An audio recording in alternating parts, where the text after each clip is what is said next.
नमस्कार किसान भाई और बहनों, आईसीआर मध्य भारत समाचार के इस अंक में आपका पुनः स्वागत है। साथियों, पिछले माह ग्वालियर स्थित राजमाता विजय राजे सिंधिया कृषि विश्वविद्यालय में अखिल भारतीय समन्वित सोयाबीन अनुसंधान परियोजना की 53वीं वार्षिक बैठक का आयोजन किया गया।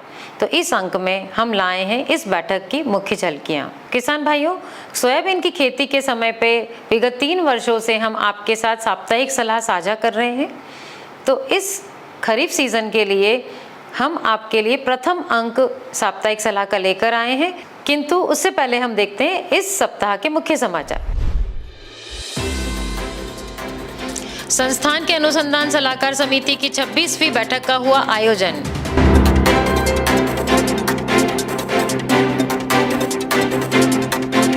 सीएसके हिमाचल प्रदेश कृषि विश्वविद्यालय पालमपुर के पूर्व कुलपति माननीय डॉक्टर एसके शर्मा की अध्यक्षता में गठित इस समिति ने संस्थान की वर्तमान अनुसंधान परियोजनाओं के क्रियान्वयन का किया अवलोकन।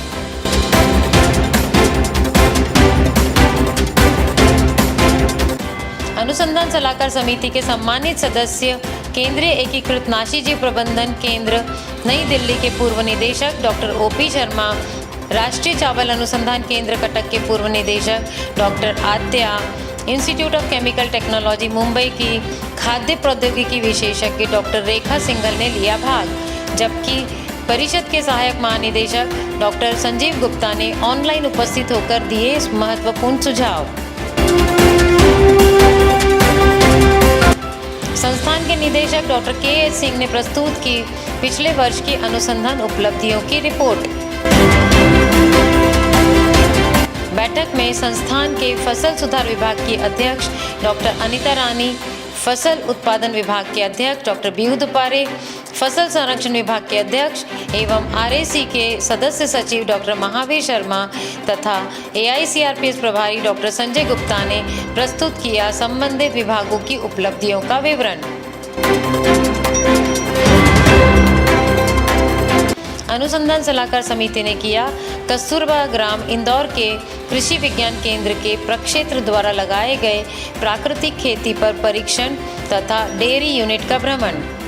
उन्होंने कृषि विज्ञान केंद्र द्वारा किए जा रहे प्रचार प्रसार गतिविधियों की भरपूर प्रशंसा की।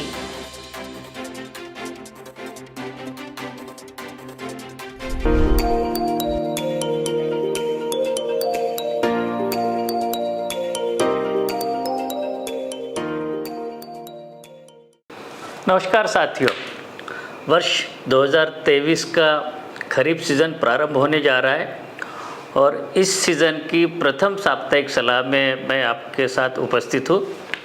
किसान भाइयों, जल्दी हम सोयाबीन की बोनी प्रारंभ करेंगे जैसे ही मानसून का आगमन हमारे प्रदेश में होता है।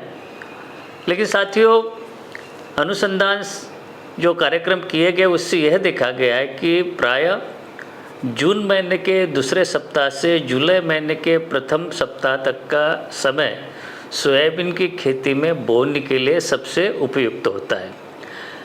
तो ये समय आप अनुपालन करें, लेकिन ये देखें कि कम से कम आपके क्षेत्र में 100 मिलीमीटर या 10 सेंटीमीटर वर्षा आ चुकी हो, तभी आप बोनी करें। साथियों, ये भी चीज़ आप ध्यान में रखें, एक ही वैरायटी के ऊपर निर्भर ना रहे। अपने खेत में 2 से 3 किस्मों का चयन करें और उसकी खेती करें जो कि ऐसी किस्में जो विभिन्न समयावधि में पकने वाली हो। कुछ एक किस्म कम समय में पकने वाली, एक मध्यम समय में पकने वाली, तो एक किस्म अधिक समय में पकने वाली हो। और इसी के हिसाब से हम लोग अपने खेत को तैयार करें। तो खेत की तैयारी का जहाँ तक सवाल है, ये सलाह है कि अपने खेत में 2 से 3 साल में या 4 साल में एक बार खेत की गहरी जुताई करें। अगर आपने इससे पहले कर चुके हैं पिछले साल या उससे पहले, तो इस साल करने की आवश्यकता नहीं है, और नहीं की है तो कर ले। और उसके बाद में 2 बार बखर चला के अपने खेत को तैयार करें। अंतिम बखरनी करने से पूर्व आपको ये सलाह है कि जितने भी कार्बनिक खाद है जो कि आपने चयन किया है, चाहे गोबर की खाद हो या कंपोस्ट की खाद हो या केचुआ वाली खाद हो या मुर्गी की खाद हो, जिसकी मात्रा इस समय पे आपको स्क्रीन पे दी जा रही है, अंतिम बखरनी से पूर्व अपने खेत में फैला दे और उसके बाद में बखरनी करें। साथियों, पिछले कुछ सालों में विपरीत मौसम का सामना हम कर रहे हैं सोयाबीन की खेती में। कभी सूखा हो जाता है या कभी अधिक वर्षा हो जाती है, और पिछले 3 सालों से ये भी देखा जा रहा है कि पकने के समय पे सोयाबीन में अधिक वर्षा होती जाती है, जो कि हम कटाई समय पे नहीं कर पाते। तो सोयाबीन की खेती में अधिक दिनों तक अपने खेत में पानी का जलभराव रहना बहुत ही खतरनाक होता है। तो ऐसी स्थिति से या सूखे की स्थिति से निपटने के लिए पिछले कुछ सालों में भारतीय सोयाबीन अनुसंधान संस्थान की ओर से 2-3 जो पद्धतियों का प्रयोग करने की सलाह की जा रही है, उसको आप अपनाएं। पहली बात तो उसमें है कि जब बोनी करते हैं बीबीएफ पद्धति से करें, या फिर दूसरी एक पद्धति है रीच फरो पद्धति।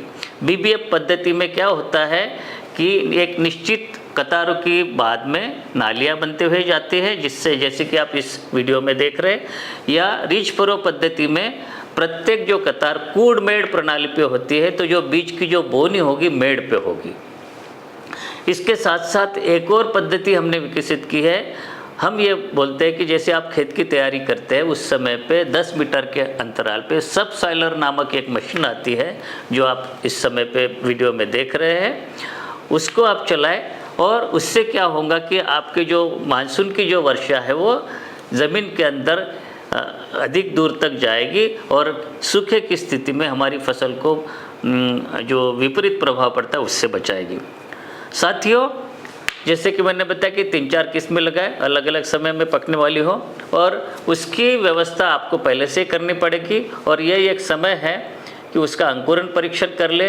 आपको ये देखना है कि आपका जो बीज है 70% अंकुरण क्षमता वाला हो, और यही बात है आपको प्रति हेक्टर या प्रति बीघा बीज दर आपको निर्धारित करने से सलाह देगी।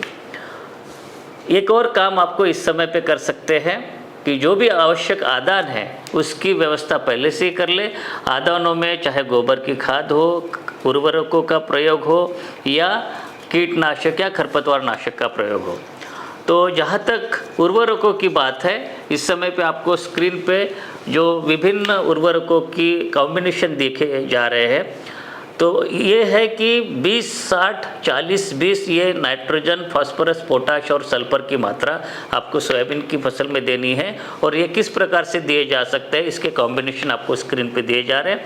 और उसके साथ साथ जो अगर कोई किसान भाई अपने खेत में बोनी पूर्व खरपतवार नाशक का प्रयोग करना चाहते हैं, उसकी भी सूची आपको इस समय पे स्क्रीन पे दी जा रही है। और उसके साथ साथ एक और सूची है जो कि बोनी के तुरंत बाद उपयोगी खरपतवार नाशक जो है उसका प्रयोग भी आप कर सकते हैं 72 घंटे के अंदर अंदर। तो ये थी इस सप्ताह की साप्ताहिक सलाह। मिलेंगे अगले साप्ताहिक सलाह में, तब तक के लिए आज्ञा दीजिए। नमस्कार।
15 quintal. And in all, you see the NRC 128 in the eastern doing very good, almost near about 20 quintals. What happens that they come to us? That you have given to certain these many people, so why don't you give the seeds of the variety to us? But as you know, before release of the variety, we cannot produce the printers. We go beyond this 3 to 4 grains per pot. Can we increase the seed weight?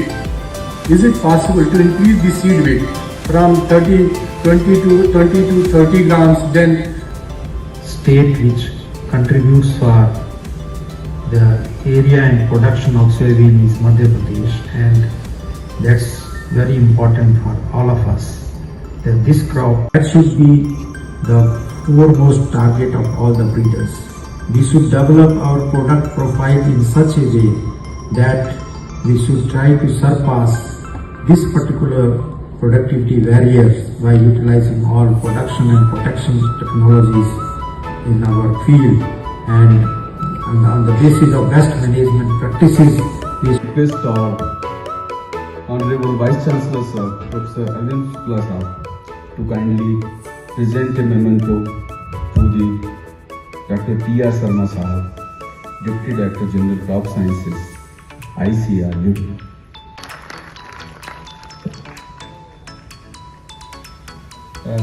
Thank you very much, sir.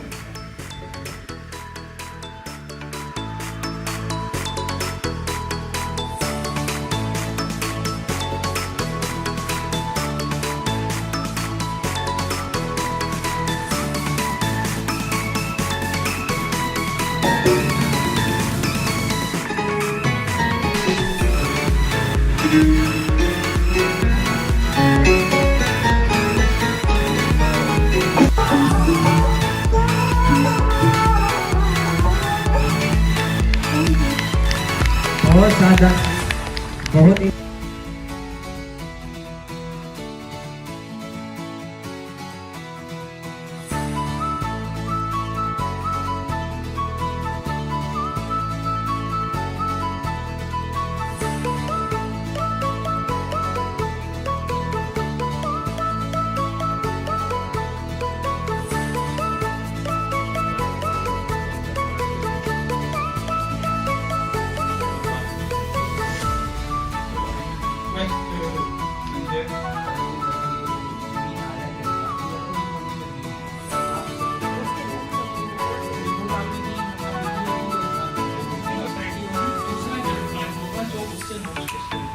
केवल मुझको दूसरे लोग critics लोग करेंगे अपनी पूरी वाला काम, लेकिन मेरा ये है केवल उसका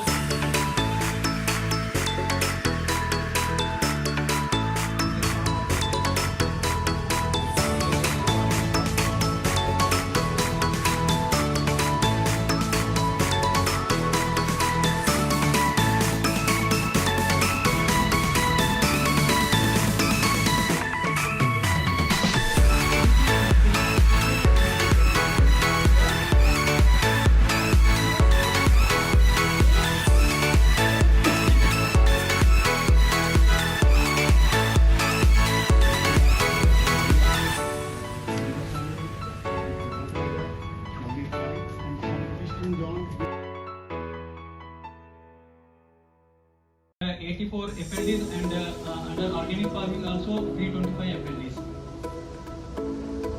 So coming of the agronomy and the microbiology presentation.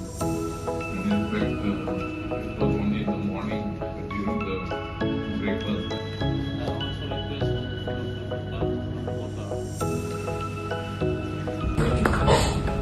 So in the early types we have reached 3 varieties. Again NRC 188, it is in vegetable type soybean entry and reflected 6% higher green pods, 44 quintal per hectare yield than Czech variety GS 95S60. It has desirable characters for vegetable soybean like glabrous pod, high green seed, weight and green pod taking days of 76 days. Entry was identified for release in the state of against the sector.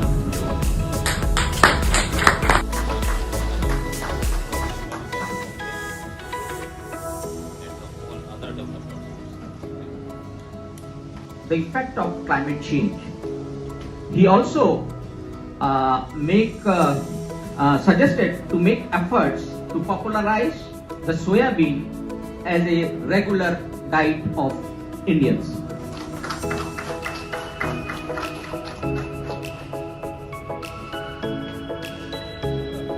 The message.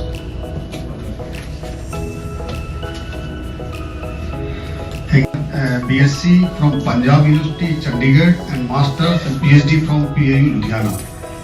Madam joined AICRP project on pulses in 1989 and has contributed 22 released varieties of different pulses and also developed 6 commercial rhizobia consortia for pulse crop. Presently, she is working as in charge pulse section, Department of Plant Breeding Genetics, PAU, Ludhiana. But also with the society. So when she joined as a member, she was within 50 members. So early, and we felicited her, the president and our.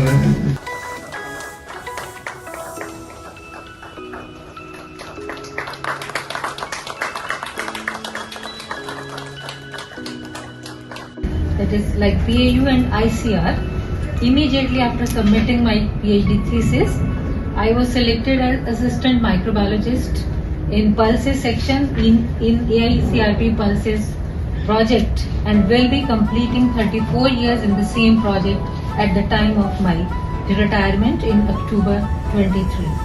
And I am announcing these results.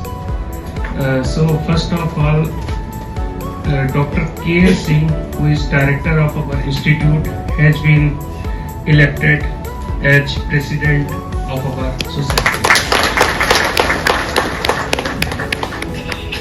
Dr. P.U. Dupare, principal scientist from our institute, is vice president.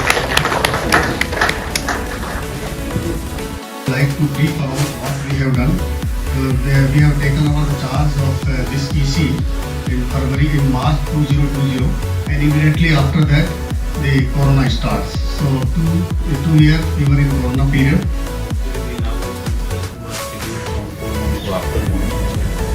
Then we had varietal section committee meeting, and yesterday itself we completed genetics and plant breeding session also.